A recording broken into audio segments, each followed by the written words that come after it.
প্রতিদিন হাজার হাজার ইউজার তাদের প্রোডাক্ট ফিডব্যাক শেয়ার করে থাকেন। কেউ গিটহাবে ইস্যু ক্রিয়েট করেন, আবার কেউ প্লে স্টোরে রিভিউ দেন। কিন্তু প্রবলেম হলো, একজন প্রোডাক্ট ম্যানেজার বা ডেভেলপারের পক্ষে এইসব শত শত রিভিউ ফিডব্যাক ম্যানুয়ালি অ্যানালাইসিস করে রোডম্যাপ তৈরি করা সম্ভব হয় না। ফলে অনেক সময় সঠিক প্রবলেমটি বাদ পড়ে যায়, আর রোডম্যাপ তৈরি হয় অনুমানের ভিত্তিতে। এই বিশৃঙ্খলাকে দূর করতে আমরা নিয়ে এসেছি পালসবোর্ড। পালসবোর্ড হলো একটি ইন্টেলিজেন্স ফিডব্যাক পাইপলাইন, যা র ফিডব্যাক ডেটাকে স্বয়ংক্রিয়ভাবে অ্যাকশনেবল প্রোডাক্ট ডিসিশনে রূপান্তর করে।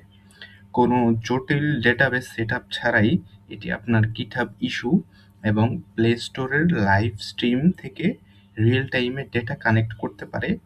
এরপর শুরু হয় আমাদের এআই চালিত ফিডব্যাক ইন্টেলিজেন্স প্রসেস। চলুন এটা লাইভ দেখা যাক। আমরা লঞ্চ অ্যাপে ক্লিক করব। তারপর এখানে আমরা যেই গিটহাব রিপোর ইস্যুগুলা ফেচ করতে চাই সেখানে ইউআরএলটা পেস্ট করব। যেমন ধরুন আমি এই রেপোর ইস্যুগুলো দেখতে চাই, অ্যানালাইসিস করতে চাই। তারপর গেট রিভিউসে ক্লিক করব। এখন এই গিটহাব রিপোর সব ইস্যুগুলা এখানে ফেচ করেছে। এই প্রত্যেকটা ইস্যুর উপর আমরা এআই অ্যানালাইসিস করতে পারি। এখানে এআই অ্যানালাইসিস স্যান্ডবক্সে ক্লিক করার মাধ্যমে। এখানে যদি আমরা এক্সট্রাক্ট ইনসাইটস উইথ এআই দেই, তাহলে এটা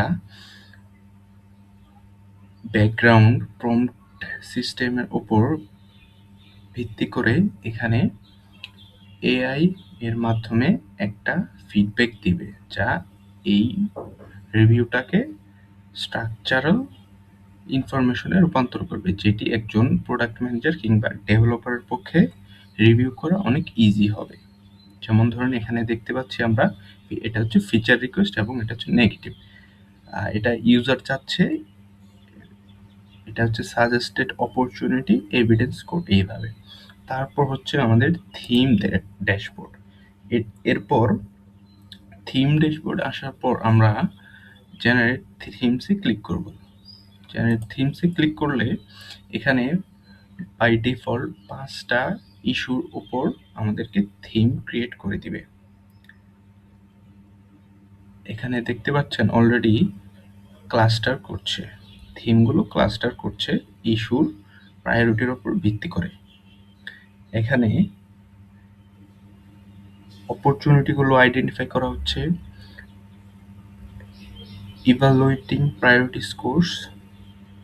দেখেন এখানে আমাদের থিমগুলো ক্রিয়েট হয়ে গেছে। এখানে দেখেন পাঁচটা ইস্যুর উপর আমরা 5টা থিম তৈরি করতে পারছি। দেখেন এখানে হচ্ছে অডিও ভিডিও সিঙ্ক, এটাকে আমরা ডিটেলসে দেখতে পাই। এটার ইম্প্যাক্ট হচ্ছে তো why this matter AI rational. এটা একটা প্রোডাক্ট ম্যানেজারের পক্ষে রিভিউ করা খুবই ইজি হয়ে যাবে। এটা হচ্ছে একটা বাগ, এটা হচ্ছে পেইন পয়েন্ট। তারপর আমরা আরেকটা দেখতে পারি, এটা হচ্ছে কি CLI support, coder CLI support. User চাচ্ছে যে এটাতে যেন সিএলআই সাপোর্ট দেওয়া হয়। এভাবে আমরা সবগুলো ইস্যুর উপর ভিত্তি করে থিম জেনারেট করতে পারি। তারপর হচ্ছে আমাদের এক্সিকিউটিভ ব্রিফ। এটা হচ্ছে আমাদের সম্পূর্ণ রিভিউ এবং ইস্যুসগুলোর একটা সামারাইজেশন, যেটা যে কোনো ম্যানেজার কিংবা স্টেক হোল্ডারদের বোঝাতে অনেক ইজি হয়ে যাবে। দেখতে পাচ্ছেন এটা অলরেডি তৈরি হয়ে গেছে। এক্সিকিউটিভ প্রোডাক্ট ব্রিফ সামারি হচ্ছে এটা ক্রিটিক্যাল প্রোডাক্ট রিভিউ, এভাবে তৈরি হচ্ছে।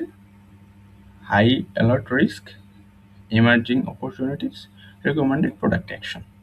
সো আমাদের এই হচ্ছে পালসবোর্ড একটি সম্পূর্ণ সার্ভারলেস আর্কিটেকচার, যা ক্লাউডফেয়ার এবং নেক্সট.জেএস দিয়ে তৈরি করা হয়েছে। ফলে এটি অনেক ফাস্ট এবং স্কেলেবল। এটি কোনো কোস্ট এটি প্রথাগত কোনো অ্যানালাইসিস টুলের মতো এটিতে কোনো কস্টলি ভেক্টর এমবেডিংস প্রয়োজন হয় না, ফলে স্টার্টআপ থেকে শুরু করে যে কোনো বড় টিম খুব সাশ্রয়ী ও রিয়েল টাইমে তাদের কাস্টমার ফিডব্যাক এআই দিয়ে ট্র্যাক করতে পারবে।